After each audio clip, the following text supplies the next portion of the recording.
7-ാം ദിവസം വന്ന വളരെ പ്രധാനപ്പെട്ട മറ്റൊരു വാർത്ത സ്കൂളുകൾ തുറന്നു എന്നുള്ളതാണ്. ഈ ദുരന്ത ഭൂമിയിൽ സ്കൂളുകൾ തുറന്നു എന്നുള്ളത് തന്നെയാണ്.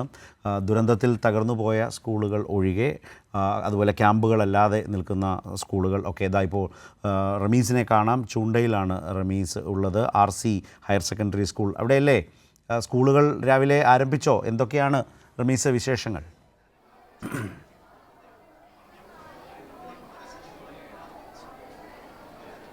ശരത്, ഇന്ന് രാവിലെ തന്നെ നമ്മുടെ വയനാട് ജില്ലയിലെ സ്കൂളുകളെല്ലാം തന്നെ പുനരാരംഭിക്കുകയാണ്. ക്യാമ്പ് നടക്കുന്ന 77 ക്യാമ്പുകളാണ് ഇപ്പോൾ നിലവിൽ ജില്ലയിൽ പ്രവർത്തിക്കുന്നത്. ഈ ക്യാമ്പുകൾ ഉള്ള സ്കൂൾ ഒഴികെ മറ്റ് സ്കൂളുകളെല്ലാം തന്നെ പഴയതുപോലെ പ്രവർത്തനം ആരംഭിക്കാനാണ് കലക്ടർ. ഞാനിപ്പോൾ നിൽക്കുന്നത് RC സ്കൂൾ ചുണ്ടയിലാണ്. ഇവിടെയും രാവിലെ തന്നെ ഇതിൻ്റെ എല്ലാ ദിവസത്തെയും പോലെ സ്കൂളുകൾ പ്രവർത്തനം ആരംഭിച്ചു.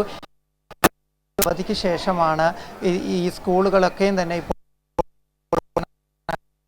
അതോടൊപ്പം സ്കൂളിലെ ഹെഡ് മിസ്ട്രസ് മാം, സ്കൂളുകൾ രാവിലെ തന്നെ പുനരാരംഭിച്ചു അല്ലേ? പുനരാരംഭിച്ചു രാവിലെ തന്നെ. പതിവ് പോലെ 7 ദിവസത്തെ അവധിക്ക് ശേഷം വിദ്യാലയം തുറന്ന് പ്രവർത്തിച്ചിരിക്കുകയാണ്. രാവിലെ തന്നെ പ്രത്യേക ഒരു അസംബ്ലി കൂടി നമ്മൾ മരിച്ചവർക്കും അതോടൊപ്പം തന്നെ ജീവിച്ചിരിക്കുന്ന ഉറ്റവരും ഉടയവരും നഷ്ടപ്പെട്ട നിരാലംബരായ ആളുകൾക്ക് വേണ്ടിയിട്ടുള്ള പ്രാർത്ഥന അധ്യാപകരും നടത്തി വീണ്ടും പുനരാരംഭിച്ചിരിക്കുകയാണ്. സ്കൂളിലെ കുട്ടികളൊക്കെയും എല്ലാവരും പഴയ പോലെ തന്നെ വരാനും തുടങ്ങിയില്ലേ? മേപ്പാടി ഈ ഭാഗങ്ങളിൽ നിന്ന് കുട്ടികളും വല്ലതും ഉണ്ടായിരുന്നു ഇവിടെ? ചൂരൽമല ഭാഗത്തുനിന്ന് നമുക്ക് കുട്ടികളൊന്നുമില്ല. കുട്ടികളൊക്കെ വരാറുണ്ട്. അപ്പോൾ അവിടെ തന്നെ ആ സ്ഥലമൊക്കെ ഇങ്ങനെ ബ്ലോക്കായി കിടക്കുന്നതുകൊണ്ട് കുറച്ച് കുട്ടികൾ വരുന്നില്ല. രക്ഷിതാക്കൾ പറഞ്ഞായിരുന്നു അവർക്ക് വിടാനൊരു വിഷമമുണ്ടെന്നുള്ള കാര്യം രാവിലെയും ഇന്നലെയൊക്കെ വിളിച്ചു പറഞ്ഞിരുന്നു.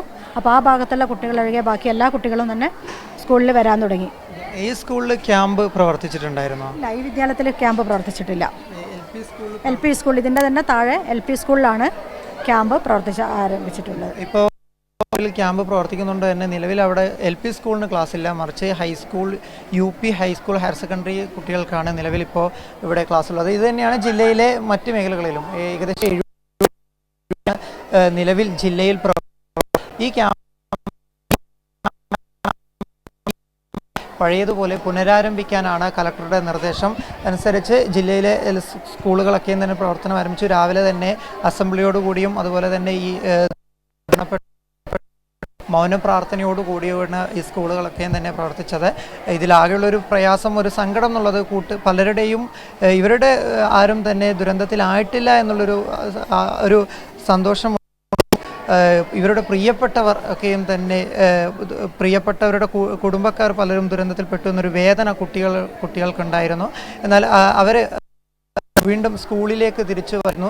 7 ദിവസത്തെ അവധിക്ക് ശേഷമാണ് ഈ വയനാട് ജില്ലയിലെ സ്കൂളുകളെല്ലാം തന്നെ വീണ്ടും പുനരാരംഭിക്കുന്ന ഒരു കാഴ്ച. ശരത്. ശരി, റമീസ് ചുണ്ടയിലെ ഈ RC ഹയർ സെക്കൻഡറി സ്കൂളിൽ നിന്നുമാണ് സംസാരിച്ചത്. വൻ ദുരന്തത്തെ തുടർന്ന് പ്രവർത്തനം നിലച്ചുപോയ സ്കൂളുകളൊക്കെ ഇപ്പോൾ പ്രവർത്തിച്ചു തുടങ്ങിയിരിക്കുന്നു. ദുരിതാശ്വാസ ക്യാമ്പുകൾ പ്രവർത്തിക്കുന്ന സ്കൂളുകൾക്ക് ഇപ്പോൾ റമീസ് സംസാരിച്ച് നിന്ന് ആ സ്കൂളിൻ്റെ തന്നെ LP വിഭാഗത്തിൽ ക്യാമ്പുണ്ട്. അതുകൊണ്ട് അവിടെ പ്രവർത്തനം ആരംഭിച്ചിട്ടില്ല.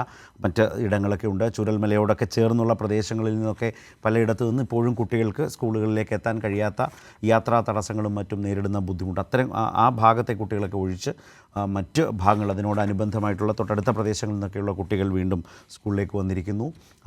സ്കൂളുകൾ ആ നിലയിൽ കുട്ടികൾക്ക് കുറേ കൂടി നല്ലൊരു അന്തരീക്ഷം പകരുന്നതിന് അത് ഇടവരുത്തും. ക്യാമ്പുകളും ഒപ്പം സ്കൂളുകളും. മുഖ്യമന്ത്രി കഴിഞ്ഞ ദിവസം തന്നെ സൂചിപ്പിച്ചിരുന്നു, വിദ്യാഭ്യാസം മുടങ്ങാതിരിക്കാൻ വേണ്ട നടപടികൾ അടിയന്തരമായി സ്വീകരിക്കും എന്ന് സർക്കാരിൻ്റെ ആദ്യ പരിഗണനയിൽ തന്നെ ഉണ്ടായിരുന്നു. ഇന്നലെ വിദ്യാഭ്യാസ മന്ത്രി തന്നെ വയനാട്ടിൽ നേരിട്ട് എത്തിയാണ് ഇപ്പോൾ ഈ സ്കൂളുകൾ പുനരാരംഭിക്കുന്നതിനുള്ള നടപടികളാകെയും ഏകോപിപ്പിച്ചത്. അങ്ങനെ പൊതുവിദ്യാഭ്യാസ വകുപ്പ് ആ നിലയിൽ നമ്മൾ നേരത്തെ KSEBയെ കണ്ടതാണ്.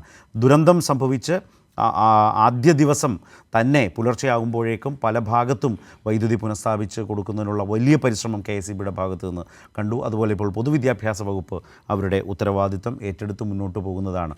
ആ കാഴ്ചയാണ് സ്കൂളുകളിൽ നിന്നും നമ്മൾ കാണുന്നത്.